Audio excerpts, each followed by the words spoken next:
what you're going to do. And HogOn, fam.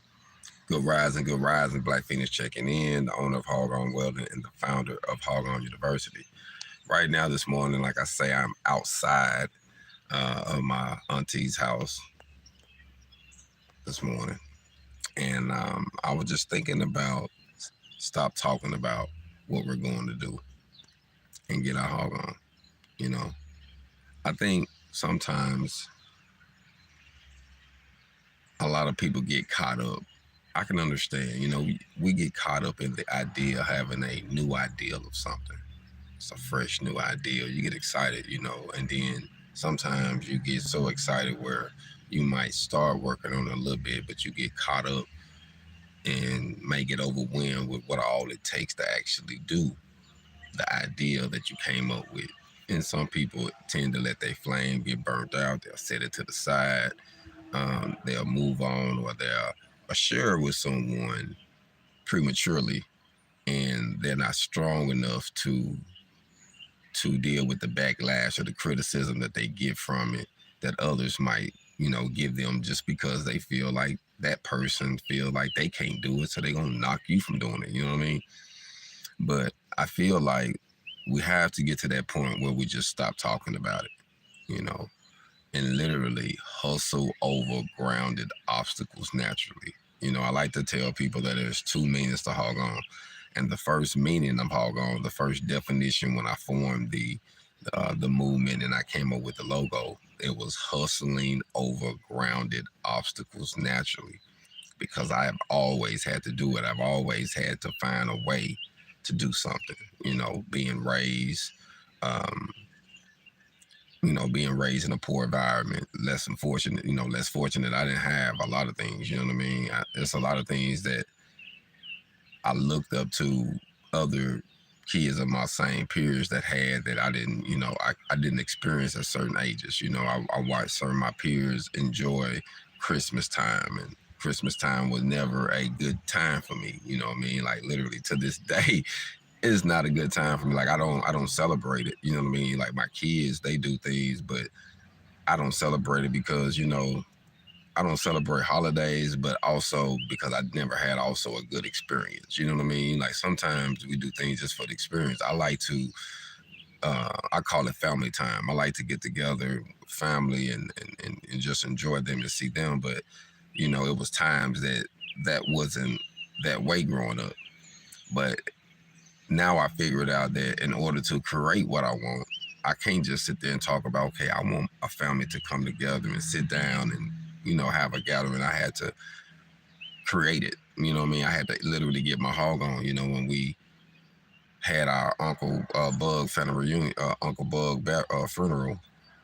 Me and some of my cousins talked about, we had been talking about, hey man, we need to get together and get our kids together and just chill and just do something. It ain't got to cost a lot. Just do something, and when everybody came over to the house, to actually have a reception at my mom's house, because he hung out with my mom a lot, and over his sister's house, my auntie Sammy Jane.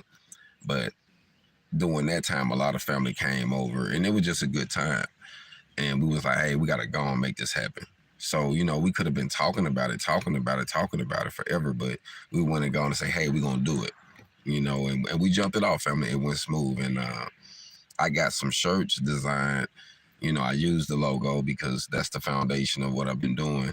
And I put, the Oaks Family Reunion on it. And I did it in a way where it will help others, in different places be able to get it at affordable rate, and also made it a logo where different people can be able to print it. Some people got, the printers, scanners, or whatever that can make their own. So I'm like, hey, if you want this, I can send you the logo. So it wasn't about me trying to make any money off the family. It was me trying to create something to make it a movement, to make us all stand under one flag, because we don't do that no more. You know what I mean? We so divided in our communities and our families, especially in the rural areas, man. It seems like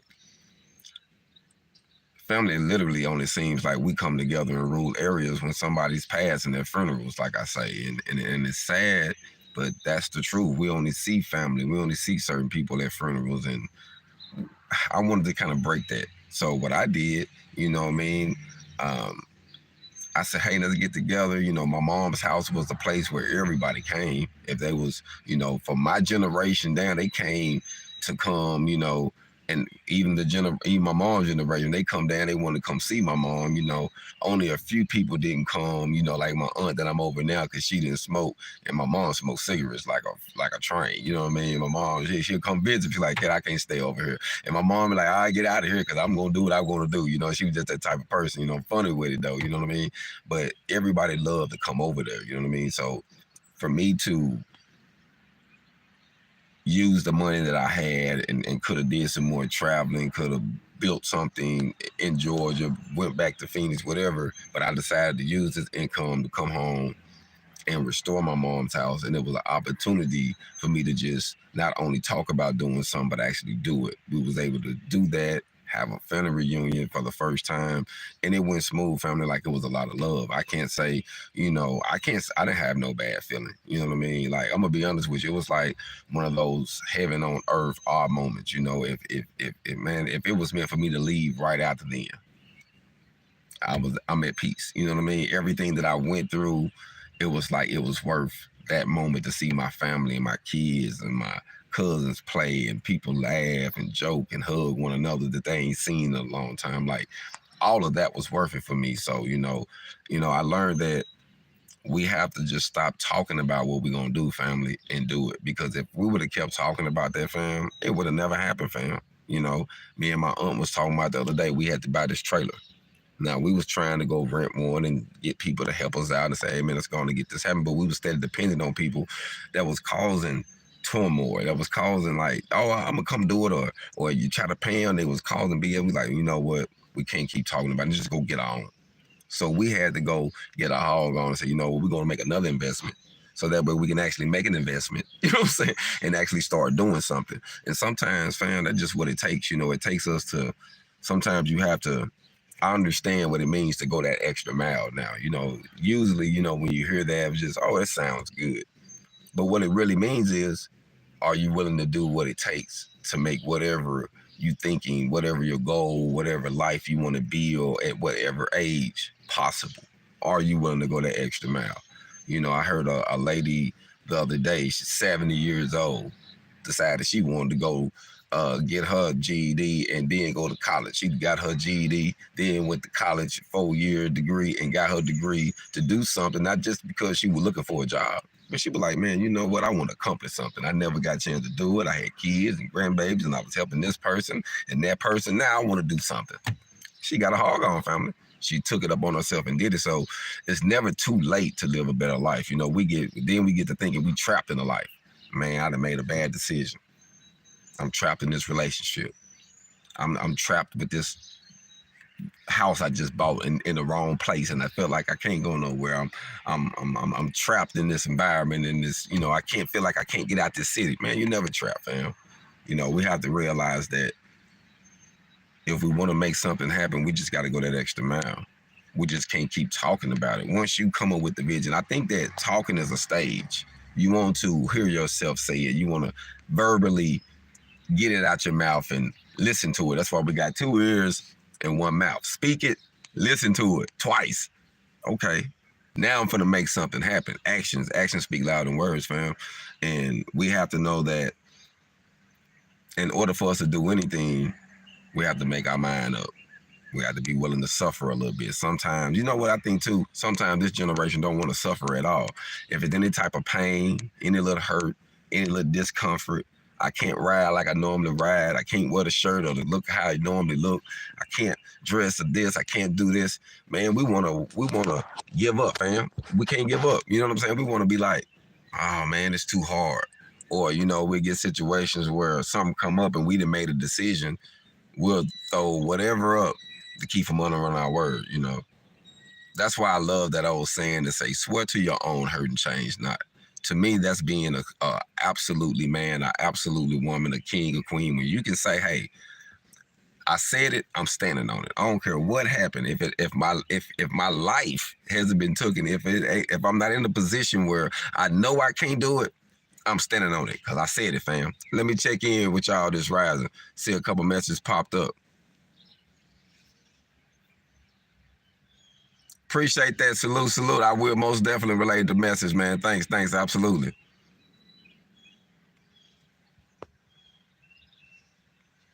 Yes, you got to put it in. Yes. You got to put it in, man. You got to put it in to get it out. Good day, man. So most definitely, fam, I feel like just talking about it isn't going to make it happen, family. We can talk about it till we blue in the face, you know what I mean? You got to, be willing to lose something. And you know what? I have never gained anything that was valuable without being willing to risk what I thought I had was valuable. Let me say that again. I never obtained true value until I was willing to risk the things I thought was valuable that I possessed. We get certain things and we think, oh, I made it. Oh, man, this is it. But the true value isn't in possessions, And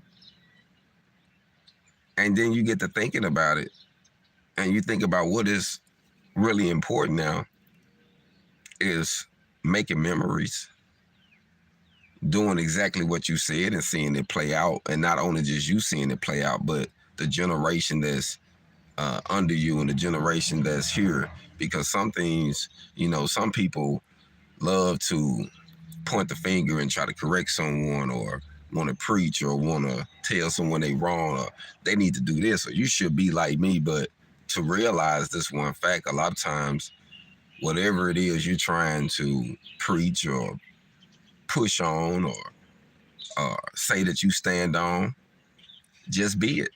Just be it. You talk about it, then do it. Don't say nothing, just keep doing it. And believe it or not, the people who you are actually trying to reach, if you are trying to reach someone, because sometimes people just do things just to say, oh, this is what I'm doing. But if you're actually doing it from a sincere place, people will watch you and read you. You're the greatest book. You're the greatest book. You are the greatest survival story once a person literally know where you came from. I was thinking the other day, me being raised in Arkansas City, Arkansas. I was down there with my grandfather, fam, and I ain't gonna lie to you. When I was down there, fam, I felt completely out of place. I was down there with him. I love being down there, but while I was down there, it was small. It was a real small place. And it was like I was a piece of a puzzle that got through in an area that it really didn't belong there. And I just didn't fit in. I was trying to fit in, and I made some good friends, but I didn't feel like I fit in at all. Like I was trying to get in, but it wasn't working out for me. You know what I mean? Like everybody was caught up. You know how you've been in little towns where all the women that's pretty, or at least you think they got potential. They've been having boyfriends since preschool. The same guy, you know what I mean? So, it was one of them times where I was like, man, I'm just, and so it was cool to leave because I never really had anything as far as like that down there. It was just more like trying to fit in. I made some good friends though. And to this day, I end up affecting some people down there, touching some people that I didn't even realize I touched just off me just being who I was. People telling me stories about how I affected them and what they seen in my life that, at one particular time, I didn't even see. You know what I mean? So a lot of times, God can he will have a purpose on you, a calling on you, and you don't see it. That's why they say, for out of prison, he was born to reign. You know what I mean? So you can be a prisoner. You can be someone that don't know your potential, completely blind, and then wake up and realize, man, what you sweeping this floor for? You own the castle. They didn't trick you. They didn't trick you to think you was a servant. You know what I'm saying? You've been sweeping the floor all the time, and you own the whole building. You see what I'm saying? They got their foot kicked up. Oh, we got them. You know what I'm saying? So I think in order for us to make things happen, fam, I just want to say that we have to stop talking about it and do it. Get a hog on. And to me, that's why I created it. That's why I created the movement. It wasn't just because I was trying to stand out. It was because I needed something to remind myself that, hey, I got to keep pushing, fam. I got to keep pushing. I got to keep pushing, not only for me, but for my kids and their kids, for this generation. If I want to live to be remembered, if I want to do what the Egyptians did, because they always have fascinated me. Like, learn about history always have fascinated me. Social studies, history is always have fascinated me, and I love to learn about what our people did and what was done, especially the true things. Good rising, good rising. I appreciate that, man. I'm waiting on them too. I mean, I want to receive every blessing they can come in. Yeah, they used to say, don't talk about it, be about it. Yeah, most definitely, fam, because that's what we got to do. We got to be about it. And you know what? Now I think about all the things that has happened in my life up to this point. None of these things could have happened if I was just talking about it. Like, none of these things could have happened if I was just steady, if I just sat on the fence, so to speak. You know how these old folks say, man, stop scrounging the fence. You're going to have to pick one side or the other. What side you going to jump on? And then, we grow up and we learn that the grass ain't greener, family, on the other side. We grow up and we think, ooh, I just got to get this. Ooh, that's the one. Ooh, that's it right there if I get that. And then you get it, you realize, man, I should have stayed where I was at. I should have left well enough alone. That was old folks say, man, you should have left well enough alone. It was well enough. It was all right. You know what I'm saying? Now you done really messed it up. You know what I mean? So it's just something to think about. You know what I mean? So, but it's good, fam, that I feel like we just need to keep it pushing, man. We have to, and you know what? My mom was great at turning a bad situation into a smile, into a laughter, turning it can be a bad situation, man. She'll make you laugh and joke out of it. You know what I mean? We all have our down moments, but boy, she'll keep you laughing, man. And you know what? I try to do the same thing, even though things can be critical at times. We got to find the peace in it. We got to find the motivation out of it. We got to find our direction. You know what I mean? And that's where I come, fam. You know what I mean? My goal is to, live to be remembered, man. That's why I push HogOn the way that I do, because I wanted it to be a brand that anyone can embrace. Anyone can embrace. Anyone that's going through something can embrace. But I also wanted it to be a brand that my people who look like me can embrace, knowing that it was someone from our culture, from the cotton field, that survived, that went to prison, that did a decade, that got out, that did something. That you can go through something and survive. Like, the brand was meant, I know I was sent for my people, just like Christ was sent to his people first, and his people rejected him, and he gave everybody. That's why my blog is public. I come and I give in front of everyone. But, my purpose is meant for my people, just like, the Asians help theirs, and, we got the Arabs to help there. Everybody got a community, and we have to build our community because we so broken down in America. Like, we think, most kids think that we literally just came from slavery. That's it. That's our history here. And it's more than that. Most people think that they can only do certain things. They only feel certain ways. Like, if I was listening, family, to the way the system told me I had to do something, I wouldn't even have a brand or business, nothing. I wouldn't have nothing started. Like, I had a guy the other day who was talking, came to me, who seen our family reunion and seen everybody come, and they seen all the shirts and everybody was representing and standing in one accord. He was like, man, I love that, man. He said, man, I want to represent that, man. Where can I get a shirt from? I said, bro, just go to Amazon and put in HogOn Welding, and it'll pop up, and you can hit the brand on there, and then it takes you to all my shirts. And he was like, man, I don't really know how to do it. So I did it from my phone, showed it to him. And he was like, all right. He was like, how much is this one? He said, oh, I want a tank top. So he looked through there, and I was like, it'll be this much. He paid me right then. All right, here it go. And he was like, hey, when you get it in, bring it to your house, and then you'll see me. And once it come in, hit me up, and I come get it. Now, this is a guy that, who just seen the brand, and he was so inspired by, not only, he was like, and then I'm gonna tell you something else he said that caught my attention, because this is how people watch you that you don't know watching you. He was like, man, I watch you come here, turn your mama's house into a new construction. You know, I watch you put more money into this home than people try to throw in their cars and their images. You know, he said, then you started your own business. He said, you know, you trying to do your own thing. You ain't living under nobody's thumb, bro. You willing to take that chance. He said that's motivation to me. So I want to stand behind that. You know what I mean? So it just surprised me that people see just because they don't hit the button, and a lot of people don't hit the like button, don't share, don't do this, but they still watch, especially like on certain social media pages, Facebook. You know, a lot of times I get a lot of followers or people come through Facebook, through YouTube and different areas, and they show you algorithm, but they don't ever hit that button, but they actually be there. You know what I'm saying? Like they there, but they ain't hit it yet. Some people just wait for somebody successful to say, man, this person motivated me, or I got something from this, or oh man, I messed with them, he motivated me. And then they be like, well, you know, I was there from the get-go. I remember when you first started. You're like, where was you at? I don't remember you. That's how people are, fam. But you know, it is what it is. But it was just motivation that the guy came to me, and you know, and I had people come to me like, man, I didn't know you was a real brand. I like, what you mean? Man, I was on Amazon and I seen yo.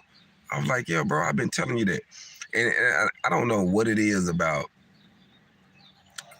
I don't know what it is about certain people believing the mainstream and belittling the underground. I don't get it. I remember hearing, you can look this up, Snoop Dogg got an interview, and he was talking about how, he said, man, before I made Master P, all that stuff I was just talking. Doggy Style Records, Dog Pound, you know, we were just talking. We didn't have no real record company. We didn't have no, we were just talking about what I would have had. We had a click, but we didn't have no business. He's like, when I met Master P, he turned my ideas into a business. We actually started doing it. You know what I mean? So sometimes we'll look up to the majors. We'll look up to people in Hollywood and people doing things, and they're not really doing what you think they're doing. But you have somebody in your backyard, bro, that's pushing hard and that's really trying to do something, and the people won't accept them because they haven't made it, so to speak. You know, and I get it. Some people don't want to help you make it. See, people don't want to help you make it, but they want to celebrate that you made it. I don't understand that one, fam. I don't get that one. They don't want to help you make it, but they want to celebrate with you when you made it. You know what I mean? So just keep pushing, family. Just don't be about talk. You know, just don't, growing up, they used to say, man, just don't talk the talk, walk the walk. And I think that's why you see me isolated a lot, just getting my hog on, doing things. You don't see me surrounded with a whole lot of people all the time because, you know, a lot of times I have to be by myself, and then I realized that, you know, I was born into this world by myself and I'm gonna die by myself. So I like to keep my circle small anyway, especially with people that I can truly trust, because I done been in some, in some situations where, I just don't take a person's word. You got to show me. You know what I mean? So HogOn, the full meaning, the logo, it all stands behind us putting actions behind our words, fam. And if you're a person that put actions behind your words, then you get your HogOn. You know what I mean? I don't care what color you from, what color you are, where you from, what's your race, what's your nationality, what state you're from, what you represent. Hey, if you're a survivor, if you're hustling to make something happen, you're going to school, you're trying to better yourself. You're trying to finish something. You're trying to gain a trade, a skill, start a business. You're trying to just survive. Just trying to survive in the ghetto. Just trying to make it. You're hustling over granted obstacles naturally, because in life, I realize this, fam. We even gonna be going through something, around something, or over something. So we're gonna have to get our HogOn, fam. Y'all be blessed. Have a prosperous day. Keep getting your HogOn, family. I'm out.